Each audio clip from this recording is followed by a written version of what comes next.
शहर का कमाल तापमान इस गर्मी के दिनों में 5वीं बार 40 अंश सेल्सियस पर पहुंचा है।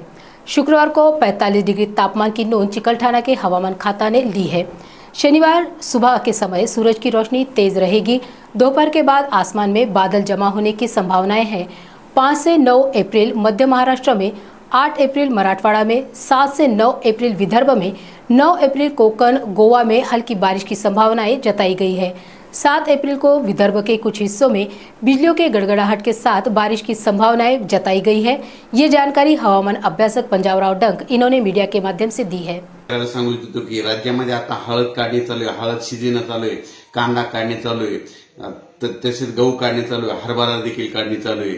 त्याच्यामुळे सर्व शेतकऱ्यांनी हा अंदाज लक्षात घ्यायचा। म्हणजे राज्यामध्ये 8 एप्रिल ते जवळपास 13 एप्रिल दरम्यान राज्यामध्ये एक अवकाळी पाऊस येणार आहे। काही ठिकाणी गारपीट होणार आहे, काही ठिकाणी वारा सुटणार आहे, पाऊस येणार आहे।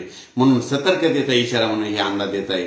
राज्यात एकंदरीत सर्व शेतकऱ्यांना सांगू इच्छितो की राज्यात 8 एप्रिल 9, 10, 11, 12, 13 एप्रिल पर्यंत राज्यामध्ये दररोज वेगवेगळ्या भागात भाग बदलत अवकाळी पाऊस पडणार आहे। विजेच्या स्वरूपात पाऊस असणार आहे, वाऱ्याच्या स्वरूपात पाऊस असणार आहे, भाग बदलत पडणार आहे। म्हणून हा सर्व शेतकऱ्यांनी अंदाज लक्षात द्यायचा। आता आपण एक एक भागाकडे बघू।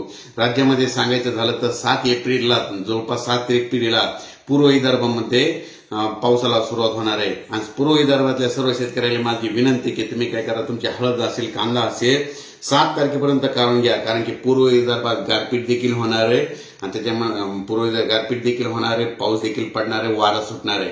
त्याच्यानंतर पश्चिम विदर्भाकडे वळू। पश्चिम विदर्भामध्ये शेतकऱ्याचा कांदा काढणी चालू आहे, हरभरा काढणी चालू आहे, गहू काढणं चालू आहे। पश्चिम विदर्भातल्या शेतकऱ्याला सांगतो की तुम्ही 8 एप्रिल पर्यंत तुम्ही तुमचा गहू कांदा घरी आणून ठेवा। कारण की पश्चिम विदर्भात देखील गारपीट काही ठिकाणी गारपीट होणार आहे, भाग बदलत गारपीट पडणार आहे होणार आहे। म्हणून हे अंदाज लक्षात घ्यायचा। वाऱ्याचा पाऊस राहणार आहे, विजेचा पाऊस आहे, विजेपासून सगळ्यांनी संरक्षण करावे।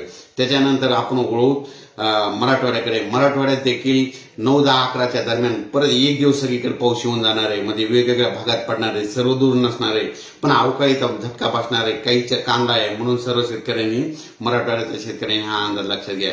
त्याच्यानंतर मध्य महाराष्ट्राकडे वळू। मध्य महाराष्ट्रात देखील 9, 10, 11, 12च्या दरम्यान परत अवकाळीचा एक फटका बसणार आहे। म्हणून मध्य महाराष्ट्रामध्ये विशेष म्हणजे सगळ्यांचा कांदा काढणी चालू आहे। तुम्ही काय करा, 7, 8 तारखेपर्यंत तुम्ही तुमचा कांदा झाकून ठेवा, नसा घरी साठवून ठेवा। कारण की मध्य महाराष्ट्रात मध्ये जवळपास 8, 9, 10, 11, 12, 13 पर्यंत मध्य महाराष्ट्रामध्ये भाग बदलत तुरळक ठिकाणी पाऊस असणार आहे। म्हणून हा अंदाज लक्षात घ्यायचा। त्याच्यानंतर कोकणपट्टी, उत्तर महाराष्ट्र आणि कोकणपट्टीमध्ये देखील पाऊस असणार आहे। म्हणून हे अंदाज लक्षात घ्यायचा। उत्तर महाराष्ट्रात देखील विजेच्या कडकडासह अवकाळी पाऊस पडणार आहे। म्हणून उत्तर महाराष्ट्रातल्या शेतकऱ्यांचा कांदा काढणी चालू आहे। म्हणून त्यांनी काय करायचं, जवळपास 9 एप्रिल पर्यंत तुम्ही तुमचा कांदा झाकून ठेवा। कारण की तुमच्याकडे देखील पाऊस येणार आहे। दररोज राज्यामध्ये वेगवेगळ्या भागात पाऊस येणार आहे। म्हणून माझी सर्व शेतकऱ्यांना विनंती आहे, राज्यामध्ये हे अवकाळी मोठा गारपिटीचा पाऊस असणार आहे, वाऱ्याचा पाऊस असणार आहे। म्हणून हा अंदाज लक्षात घ्यायचा। अचानक वातावरणात बदल झाला तर परत एक मेसेज दिला जाईल। धन्यवाद।